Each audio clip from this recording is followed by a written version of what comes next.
ठीक है। अब इस लाइन को आपको 7 हिस्सों में डिवाइड करना है। तो देखो यहाँ से ये हो गया 1 2 3 4 5 6 7। तो यहाँ पर आप इनकी संख्या लिख दीजिए जैसा कन्फ्यूजन ना हो। 1 2 3 4 5 6 7। तो आपने ये लाइन खींची, इसको कितने हिस्सों में डिवाइड कर दिया? 7 हिस्सों में डिवाइड कर दिया। इसके बाद आपको याद रखना है कि इसको एज इट इज पहले को ऐसा का ऐसा बना देना। दूसरी लाइन जस्ट इसके पास से एक खंड नीचे, यहां से ये लाइन इस प्रकार से आएगी। फिर हम इसको मिटा लेंगे बराबर करने के लिए, जैसे व्यवस्था अपनी बनती है। अब देखो, तो ये हो गया। अब दूसरी लाइन बिल्कुल सीधी होगी। तीसरी लाइन भी आपकी ऐसी आएगी। 1 2 3 होने के बाद इस लाइन को आप सीधा बढ़ा दो आगे।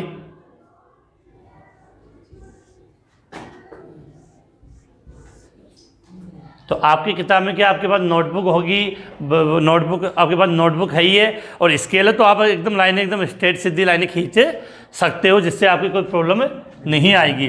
तो इसके पश्चात तीसरे खंड से इसको हमें सीधा हो गया। अब देखो ये तो गया 1 2। अब यहाँ वाले हिस्से को अपने को 10 हिस्सों में डिवाइड करना। कितने में? 10 में। तो आईडी के हिसाब से जैसे ये 3 4 5 6 7 8 9 10 11 12 10 खंड में डिवाइड करना। तो 1 2 तो यहाँ हो गया, तो 3 से 12। तो यहाँ से भी इसको ले रहा हूँ मैं 3 4 5 6 7 8 9 10 11 12। अब जितनी भी खिंची इनके ऊपर काउंटिंग लिख रही, जिससे अपनी बात क्लियर हो जाए। 3 4 5 6 7 8 9 10 11 12 हो गया। इसके पश्चात वापिस से जैसे ये 2 खंड ऊपर थे, उतने खंड यहाँ ऊपर आएंगे। जैसे समझने के हिसाब से मैंने इसको यहाँ तक खींच दिया लाइन है, इसके क्या आएंगे? बराबर आएंगे। और इस लाइन को आप लास्ट तक डिवाइड कर दो जितना आप खींच सकते हो। इस प्रकार से हमने इसको कर दिया।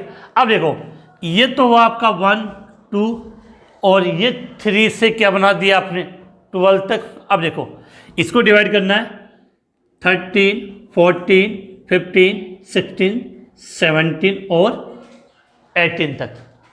तो डिवाइड कर लेते हैं इसको। 13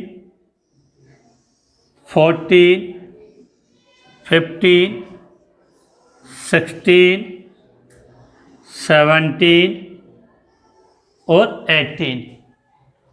तो यहाँ तक आपका पूरा 18 आ जाएगा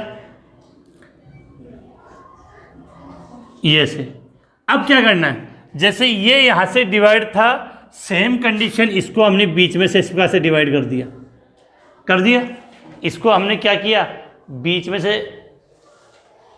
डिवाइड कर दिया और इसको यहाँ से मिटा देते हैं। अब देखो, इसमें जैसे एक खंड इसमें ऊपर है, उसी प्रकार एक खंड कहाँ होगा? इसमें ऊपर होगा। तो इसको हमने इस प्रकार से ऊपर इसको बराबर कर दे। हो गया। इसके पश्चात ये लाइन, नीचे वाली लाइन है वो एकदम सीधी आप स्ट्रेट मिला दो इसको।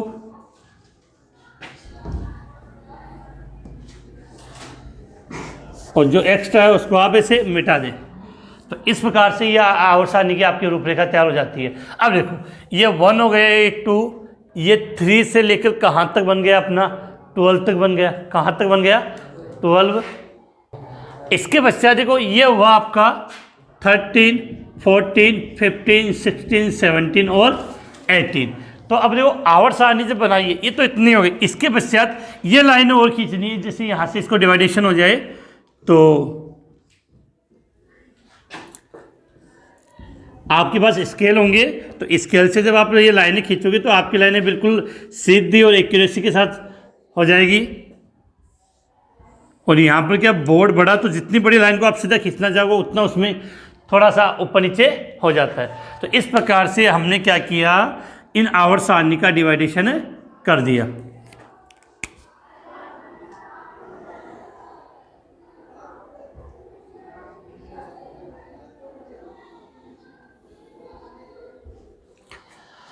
तो ये आपकी आवर्त सारणी की रूपरेखा जो आप किताबों में देखते हो इस प्रकार से बनी होती है। ये वर्ग 1। तो अब यहाँ से क्या समझना है कि इधर 1 2 3 4 5 6 7 लाइन, फिर अगले वाले में एक नीचे से लिया, फिर 1 2 3 के बाद हमने लाइन को इस प्रकार से इसको खींचा है, 12 तक चलेगा।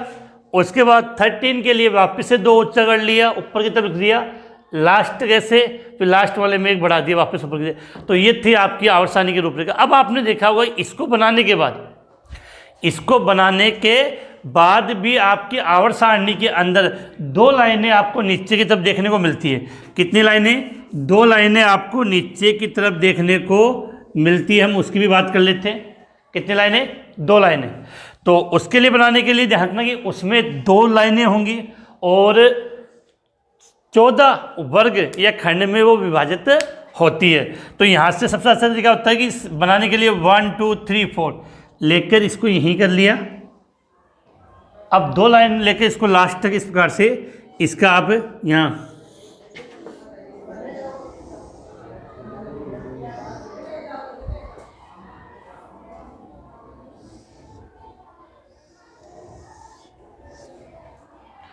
ठीक है। अब इसको आप एक बीच में से डिवाइडेशन कर दो।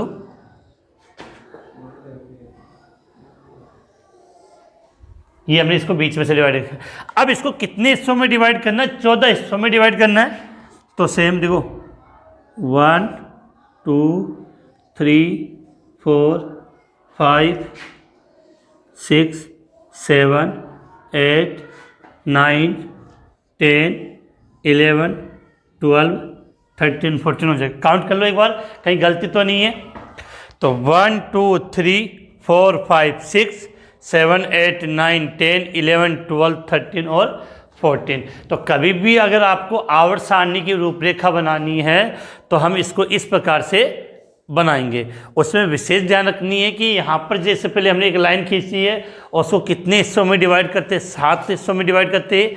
इसके पश्चात इसको वर्ग के रूप में 1 से लेकर 18 तक डिवाइड करते हैं। पहला वर्ग और दूसरा वर्ग 18 वर्ग बराबर होता है, 7 खंड होंगे। उसके बाद दूसरे वाला वर्ग एक नीचे से स्टार्ट होता है और इसके इक्वल वर्ग नंबर 13 से स्टार्ट होता है और 3 से लेकर 12 तक थोड़े से 2 नीचे होते हैं। इसके अलावा नीचे की देखी जाए तो 2 पंक्तियां होंगी जो 14 हिस्सों में या 14 वर्ग के रूप में विभाजित होती है। तो इसको हम बोलते हैं आवर्त सारणी की रूपरेखा या आवर्त सारणी कैसे बनाते हैं। अब इतना बनाने के पश्चात हमें इसमें सीखना क्या है, हम उसकी बात कर लेते हैं, क्योंकि इसको बनाने से काम नहीं चलने वाला। इसके बारे में हमें बहुत सी बातें याद होनी चाहिए तब अपनी व्यवस्था बन पाती है। तो सबसे पहले अगर हम इसको समझना चाहें तो आपके माइंड में ये क्लियर होनी चाहिए कि आवर्त सारणी में ये जो मैंने इधर लिखे हैं, जो इसको हम इस प्रकार से करते हैं डिवाइडेशन, समझ गए। इधर लिखा वो तो क्या आपका वर्ग है और इधर नीचे की तरफ लिखा वो क्या आपका आवर्त। तो ये तो वर्ग को रिप्रेजेंट करेगा और ये किसको रिप्रेजेंट करता है? आवर्त को। अब यहाँ लेकिन इसको जैसे बनाएंगे तो आप लोगों को कन्फ्यूजन हो जाएगा। तो इतना आप समझ जाना कि ये जो 1 से लेकर 7 तक जो लिखा है वो क्या आपके आवर्त है। 1 से लेकर 18 तक, कहाँ से? 1 से लेकर 18 तक जो लिखा है उसको हम क्या बोलेंगे? वर्ग कहेंगे। अब हमने अपनी इस आवर्त सारणी को का अध्ययन ईजिली हो जाए, इस आवर्त सारणी का अध्ययन आसानी से हो जाए, तो इसको हमने 4 ब्लॉक में डिवाइड किया है। कितने ब्लॉक में? 4 ब्लॉक में। पहला ब्लॉक एस ब्लॉक, दूसरा पी ब्लॉक, तीसरा डी ब्लॉक और चौथा एफ ब्लॉक। तो आवर्त सारणी को हमने 4 ब्लॉक में डिवाइड किया है।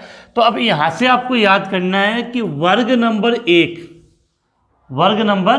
1 हम इसकी बात कर रहे हैं, ये तो गया। वर्ग नंबर 1 से लेकर वर्ग नंबर 2 है वो आपके एस ब्लॉक में आता है। वर्ग नंबर 1 से लेकर वर्ग नंबर 2 तक किस में आता है? एस ब्लॉक में आता है। और इसके बाद इसको हम एक बार छोड़ते हैं, यहाँ आते हैं वर्ग नंबर 13 से 18। वर्ग नंबर 13 से 18 तक का जो ब्लॉक है वो आपके पी ब्लॉक में आता है। ये याद होनी चाहिए बेटा अच्छी तरीके से, बिल्कुल कोई कन्फ्यूजन ना हो। वर्ग नंबर 13 से लेकर वर्ग नंबर 13 से लेकर वर्ग नंबर 18 तक कौन से ब्लॉक में आता है? पी ब्लॉक के अंदर आता है। उसके बाद अगर हम बात करें तो वर्ग 3 से 12, वर्ग 3 से 12 होता है वो पी ब्लॉक के अंदर आएगा। किसके अंदर आएगा? वर्ग 3 से 12 पी ब्लॉक में आता है। और इन दोनों लाइनों को, ये जो दोनों लाइनें मैंने यहाँ लिखी है, इसको हम बोलते हैं एफ ब्लॉक। क्या लिखा है? F block. ये जो दो पंक्तियाँ अभी हम इनके बारे में डिटेल से बात करेंगे। ये क्या आपका एफ ब्लॉक। तो समझना क्या है, आवर्त सारणी का वर्ग 1 और वर्ग 2, आवर्त सारणी का वर्ग 1 और वर्ग 2 कौन से ब्लॉक में आएगा? एस ब्लॉक में आता है। इसके बाद आवर्त सारणी का वर्ग नंबर 13 से वर्ग नंबर 18, आवर्त सारणी का वर्ग नंबर 13 से वर्ग नंबर 18 तक के तत्व कौन से ब्लॉक में आएंगे? पी ब्लॉक में आएंगे।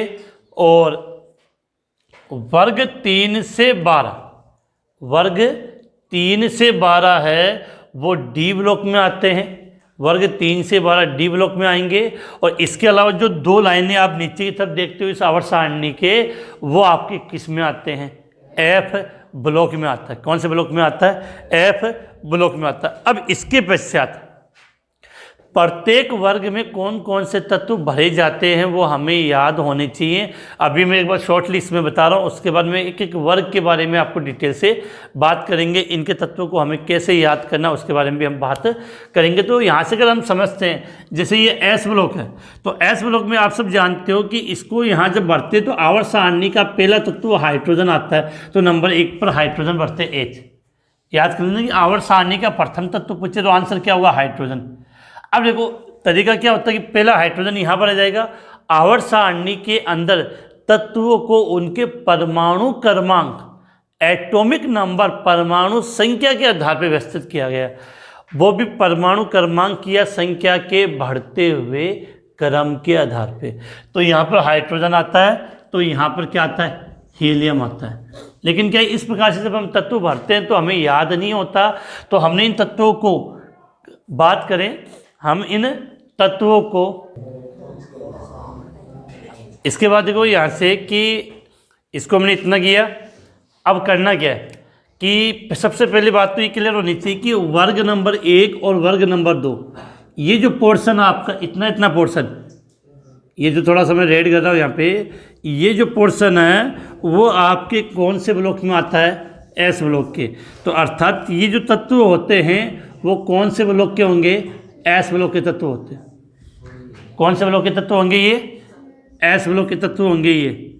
और तो एस ब्लॉक के तत्व का मतलब कौन सा? वर्ग नंबर 1 और वर्ग नंबर 2। उसके बाद आपके वर्ग नंबर 13 से वर्ग नंबर 18, वर्ग नंबर 13 से वर्ग नंबर 18, ये जो हिस्सा है यहाँ वर्ग नंबर 13 से लेकर वर्ग नंबर 18, वर्ग नंबर 13 से लेकर वर्ग नंबर 18 के जो तत्व होते हैं वो आपके पी ब्लॉक में आएंगे। इसके अलावा ये जो हिस्सा बच गया वो डी ब्लॉक में, और यहाँ वाला होता है एफ ब्लॉक में। अब सबसे विशेष बात याद करनी थी कि आवर्त सारणी किस पे? परमाणु क्रमांक के बढ़ते हुए क्रम पर आधारित है। तो जब हम तत्वों को भरते हैं तो ऐसे भरते हैं, हाइड्रोजन, हीलियम, फिर अगर आप यहाँ लिखना चाहो हाइड्रोजन, हीलियम, यहाँ था lithium, beryllium, boron, carbon, nitrogen, oxygen, fluorine और नियोन, ये लिख दिया मैंने। इस क्रम से भरी जाती है। अभी यहाँ से एक चीज़ आपको ये भी पता होना चाहिए कि कौन से वर्ग का पहला तत्व कौन सा होता है। जैसे पहले वर्ग का पहला तत्व हाइड्रोजन है, दूसरे वर्ग का दूसरा तत्व बेरिलियम होता है, 13वें वर्ग का पहला तत्व का बोरोन, 14वें वर्ग का पहला तत्व कार्बन, 15वें तत्व का पहला तत्व नाइट्रोजन, 16वें वर्ग का पहला तत्व ऑक्सीजन, 17वें तत्व का पहला तत्व फ्लोरीन और 18वें में हीलियम होता है। अब इनको हमें याद कैसे करना है, प्रत्येक वर्ग को एक याद करने का तरीका बनाया गया। शॉर्ट में मैं फटाफट कुछ तत्वों के लिए लिख रहा हूँ, बाकी की बातें हम आगे इनके बारे में डिटेल से करनी है। कि वर्ग नंबर 1 की बात करें तो हमें से बताते हे, ली, ना, की, रबड़ी, सस्ती, फ्री। बेटा ये जरूरी नहीं कि जो मैं बता रहा हूँ वही तरीका आपको याद हो, आपको कोई भी तरीका हो उससे केवल बस खेलने का मतलब है कि आपको याद होना चाहिए। किसी भी तरीके से आपको याद हो, लेकिन कहने का मतलब एक ही है कि वो आपको याद होना चाहिए। तो हम बात करें वर्ग नंबर 1 हो गया। वर्ग नंबर 1 के लिए क्या लिखा था, हे, ली, ना, की, रबड़ी, सस्ती, फ्री। वर्ग नंबर 2 की बात करें तो वर्ग नंबर 2 में आता है बेटा मांगे कन्या सुंदर, बाप रोए। बेटा मांगे, बहुत से बच्चे से बोलते हैं बेटा मांगे कार स्कूटर, बाप राजी। इसके अलावा ये तो था वर्ग 1 और ये वर्ग 2। अब यहाँ से कुछ चीज़ें और मैं आपको एक साथ बता दूँ जो अपने लिए इम्पोर्टेंट है। कि एक तो जब भी आपकी ऑनलाइन क्लास होती है तो ऑनलाइन क्लास के डिस्क्रिप्शन में 11th क्लास का एक व्हाट्सएप ग्रुप बना रखा है, उसका लिंक आपको ज़रूर मिल जाएगा। तो इस व्हाट्सएप ग्रुप से जब आप जुड़ जाते हो तो केमिस्ट्री संबंधित कोई भी मैटर या अपनी केमिस्ट्री, फिजिक्स, बायोलॉजी संबंधित कोई भी मैटर जब मेरे पास अवेलेबल आता है, कुछ विशेष प्रकार के नोट जो भी अवेलेबल होते हैं वो मैं इस व्हाट्सएप ग्रुप में सेंड कर देता। तो इस ऑनलाइन क्लास के डिस्क्रिप्शन में दिया, तो वहाँ से आप ज्वाइन कर सकते हो। इसके अलावा दूसरा एक मेरा जो टेलीग्राम चैनल है MK बूस्टर नाम से, वो भी इस डिस्क्रिप्शन में दिया, उसको भी आप ज्वाइन कर लीजिए, जिससे अब तक का जो केमिस्ट्री का मटेरियल वो आपको उसके अंदर मिल जाएगा।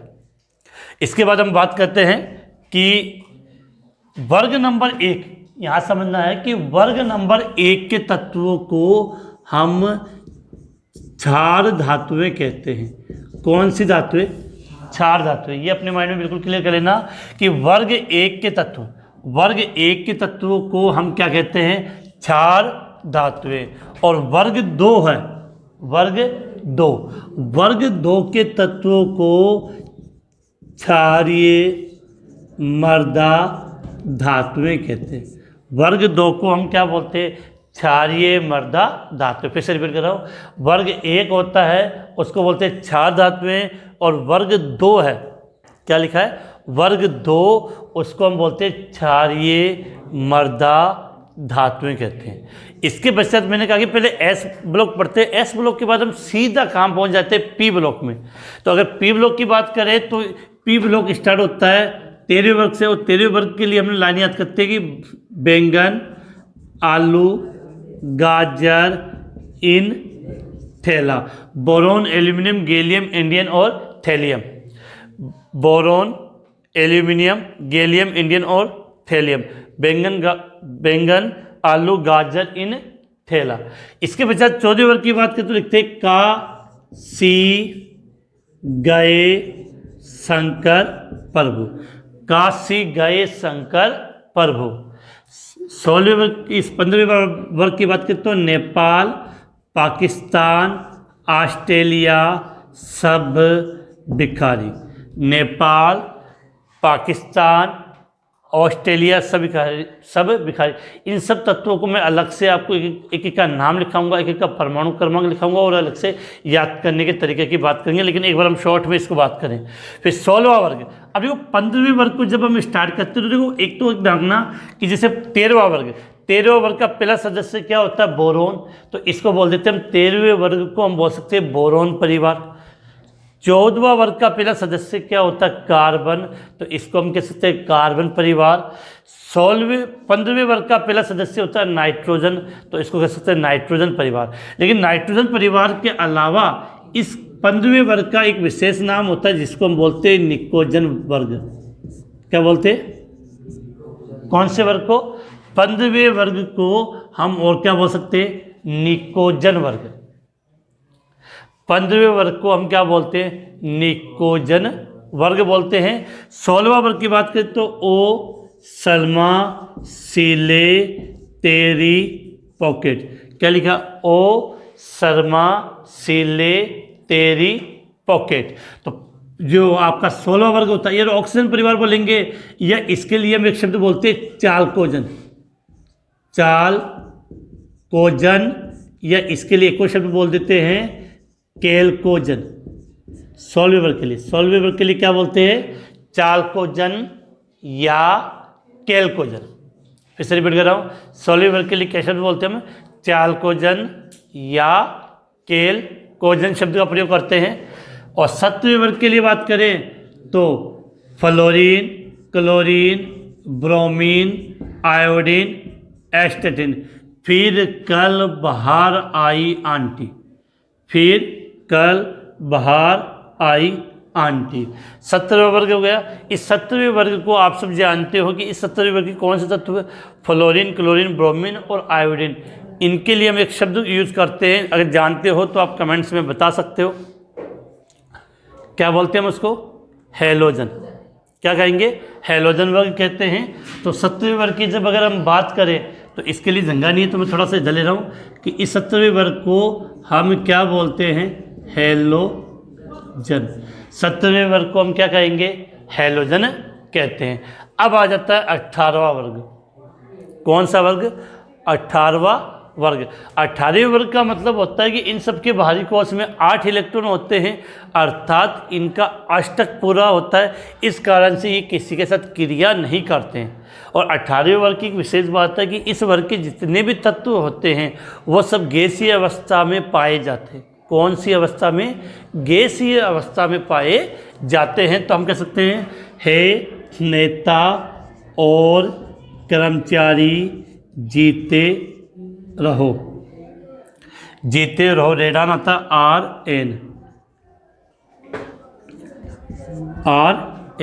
तो क्या लिखते हैं कि हे नेता और कर्मचारी जीते रहो। 18वें वर्ग के लिए हम बहुत सारे शब्द काम में लेते हैं कि एक तो इनकी संयोजकता कितनी होती है? 18वें वर्ग की शून्य होती है। इस कारण से हम इसको क्या बोल देते हैं? शून्य वर्ग। क्या बोल सकते हैं? शून्य वर्ग। इसके अलावा ये किसी के साथ क्रिया नहीं करते, इस कारण से इनको उत्कृष्ट गैसें या अक्रिय गैसें भी कहा जाता है। तो इस 18वें वर्ग के लिए हम बात करें तो इसको मैंने क्या नाम दे दिया? शून्य वर्ग। उत्कृष्ट गैसें या अक्रिय गैसें या नोबल गैसें शब्द का हम प्रयोग करते हैं इसके लिए। तो ये तो थी इनके बारे में। तो अब ये याद होना चाहिए यहाँ पे एक चीज़ और, वर्ग 1 के जो तत्व होते हैं उन सबकी संयोजकता कितनी होगी? 1, 2 की 2। या इनके आप ऐसे याद कर सकते हो कि वर्ग 1 के तत्वों के बाहरी कोश में इलेक्ट्रॉन कितना होता है? 1। वर्ग 2 के तत्वों के बाहरी कोश में इलेक्ट्रॉन होता है 2। वर्ग 13 के लास्ट में कितना आ रहा है बेटा? 3 आ रहा है। वर्ग 13 के लास्ट में कितना आ रहा है? 3 आ रहा है। तो इसके बाहरी कोश में कितने इलेक्ट्रॉन होते हैं? 3। 14वें वर्ग के बाहरी कोश में 4, 15वें में 5, 16वें में 6, 17वें में 7 और 18वां का तो मतलब 0 गया, 8 होगा। तो यहाँ से हमें इन चीज़ों का भी पता लगता है। तो फिर एक बार वापस से हम 2 मिनट जो मेन पढ़ा उसके बाद कर लें कि वर्ग 1 में अगर आप देखो हाइड्रोजन को छोड़ दो तो ये सब की सब धातु है। यहाँ से एक बात और बता दो आपको कि वर्ग एक या क्या सीधी बात करें एस ब्लॉक में जितना भी हमने लिखा है उसमें से आप हाइड्रोजन को हटा दो। हाइड्रोजन को हटाने के पश्चात सबकी सब धातु है। हाइड्रोजन गैसीय अवस्था में होने पर अधातु होती है। एक बात और रखना, आपका एकमात्र पी ब्लॉक ऐसा ब्लॉक है जिसमें धातु, अधातु और उपधातु तीनों प्रकार के तत्व पाए जाते हैं। किसमें? पी ब्लॉक में। पी ब्लॉक एकमात्र ऐसा ब्लॉक है आवर्त सारणी का जिसमें धातु, अधातु और उपधातु तीनों प्रकार के तत्व पाए जाते हैं। बाकी डी और एफ ब्लॉक, क्या लिखा मैंने? डी और एफ ब्लॉक में तो केवल धातु होगी, उसके अलावा कोई अन्य तत्व आपको नहीं मिलने वाला। तो यहाँ से बात कर रहे थे कि वर्ग 1 है, इसको क्या बोलेंगे? क्षारीय धातुएं। वर्ग 2 को क्षारीय मर्द धातुएं। वर्ग 13 को बोरोन परिवार, वर्ग 14 को सिलिक कार्बन परिवार। लेकिन वर्ग 15 के लिए स्पेशल नाम है निकोजन वर्ग। वर्ग 16 के लिए चाल्कोजन या कैल्कोजन। वर्ग 17 के लिए हैलोजन और 18वें के लिए शून्य, उत्कृष्ट या अक्रिय गैस शब्द का हम प्रयोग करते हैं। इसके बाद अगर अब हम बात करें किसके लिए? डी ब्लॉक की। अब देखो इसके बाद अब हम बात कर ले किसके? डी ब्लॉक की। एक बात आपको याद रखनी है कि एस ब्लॉक और पी ब्लॉक उनका जब अध्ययन करते हैं तो हम वर्ग के अकॉर्डिंग करते हैं, वर्ग में ऊपर से नीचे। लेकिन जब हम डी ब्लॉक पढ़ते हैं तो वो 36 पंक्तियों के अकॉर्डिंग पढ़ा जाता है। जैसे डी ब्लॉक की बात करेंगे तो डी ब्लॉक में ये पहली लाइन प्रथम संक्रमण श्रेणी बोलते हैं इसको द्वितीय संक्रमण श्रेणी, इसको तृतीय संक्रमण श्रेणी और इसको बोलते हैं चतुर्थ संक्रमण श्रेणी। तो यहाँ से अगर समझना जाए तो डी ब्लॉक पहले तो वर्ग नंबर 3 से 12 तक होता है, और ये जो ये लाइन है इसको बोलेंगे हम प्रथम संक्रमण श्रेणी। तो 3 से 12 तक देखो ये स्टार्ट होती है, यहाँ पे आता है परमाणु क्रमांक 21 में आपका आता है परमाणु क्रमांक कौन सा, स्केडियम, और ये परमाणु क्रमांक 30 जिंक तक होता है। परमाणु क्रमांक 21 से लेकर परमाणु क्रमांक 30 जिंक तक होता है, और इसके जो तत्व हैं वो ऐसे लिखते हैं शक्ति वाले कर्मों से मैं लोहे को निगल कर जिंदा हूँ। स्केडियम, titanium, vanadium, chromium, manganese, iron, cobalt, निकल, कॉपर और जिंक, ये होता है। तो ये जो पूरी लाइन है अध्ययन हम ऐसे नहीं करेंगे डी ब्लॉक की तत्व का, डी ब्लॉक का अध्ययन इस आवर्त के अकॉर्डिंग होता है। अब जैसे ये पूरी लाइन हो गई 21 से लेकर 30 तक, क्या नाम है, 21 से लेकर 30 तक, इसको बोलते हैं प्रथम संक्रमण श्रेणी। क्या बोलते हैं, प्रथम संक्रमण श्रेणी। जगह नहीं तो मैं लिख देता यहाँ पे। इसके पश्चात दूसरी लाइन यहाँ से स्टार्ट होगी आपकी 39 इट्रियम से 48 कैडमियम तक, 39 इट्रियम से 48 कैडमियम तक होती है। तो इसकी लाइन होती है ए जरा नवाब मोहित रोके रहो, ए जरा नवाब मोहित रुके रहो, पढ़ेंगे आज कोड़े। तो yttrium, zirconium, niobium, molybdenum, technetium, ruthenium, rhodium, Palladium, silver और कैडमियम। अब तीसरे की बात करें तो ये विशेष याद रखना है कि यहाँ परमाणु क्रमांक आता 57 पे आता आपका लेंथेनम एले।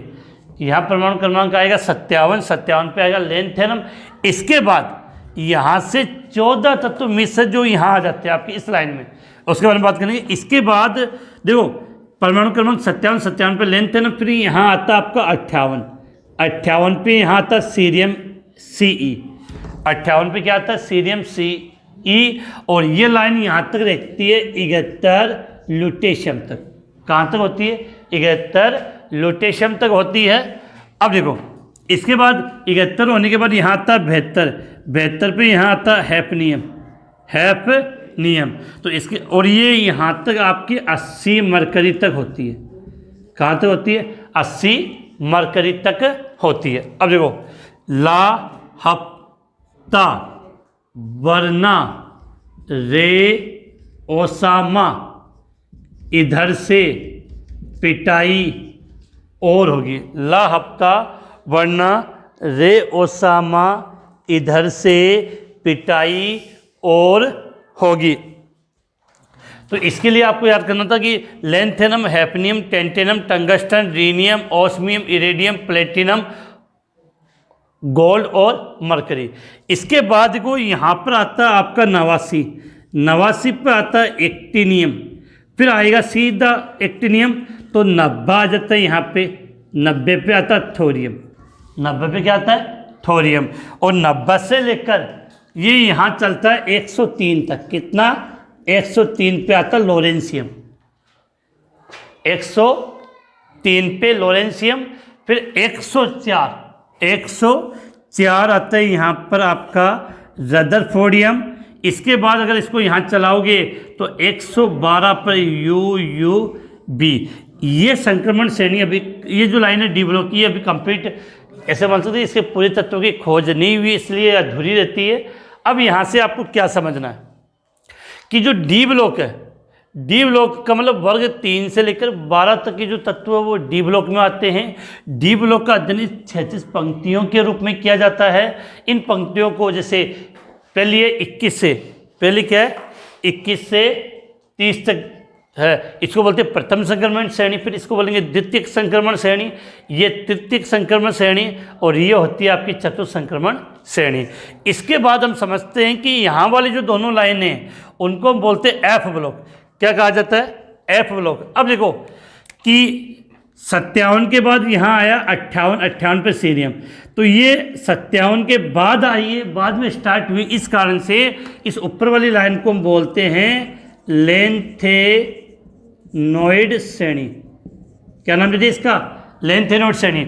और ये परमाणु क्रमांक 58 सीरियम से लेकर परमाणु क्रमांक 71 ल्यूटेशियम तक होती है।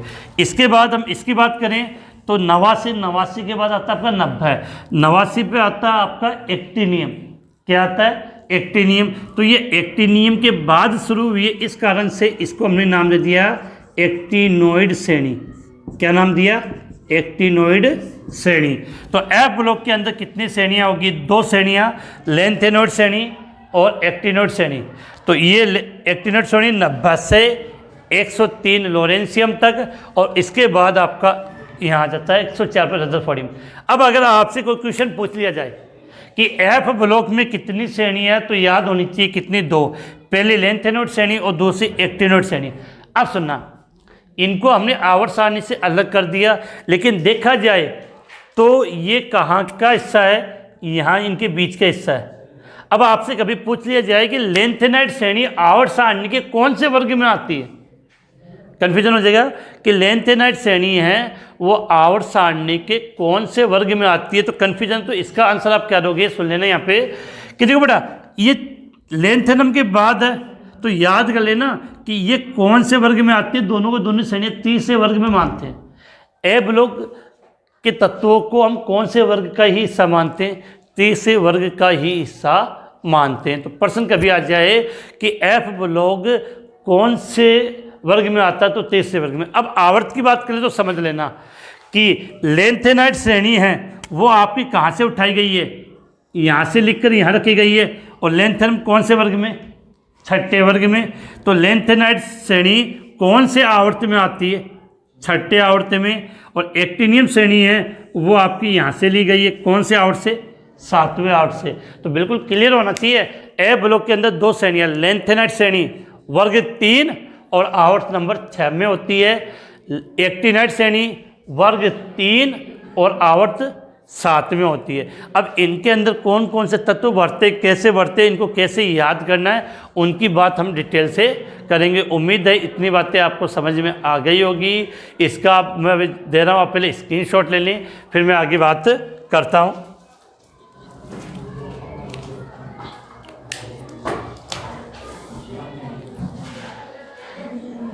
तो स्क्रीनशॉट ले लिया होगा। अब इसको आप अच्छी तरीके से बनाइए, बार बार प्रैक्टिस कीजिए, क्योंकि मैंने पहले कहा कि जब तक आप आवर्त सारणी बनाना नहीं सीखोगे तो आपको 11th में भी काफ़ी प्रॉब्लम आएगी। इसी के साथ 12th क्लास में भी इसका काफ़ी बड़ा रोल अपने लिए काम में आता है, क्योंकि 12th में 2-3 चैप्टर ऐसे जो डायरेक्टली आवर्त सारणी पर आधारित है। जैसे आपका पी ब्लॉक वाला चैप्टर है 12th का, डी और ए ब्लॉक का चैप्टर है।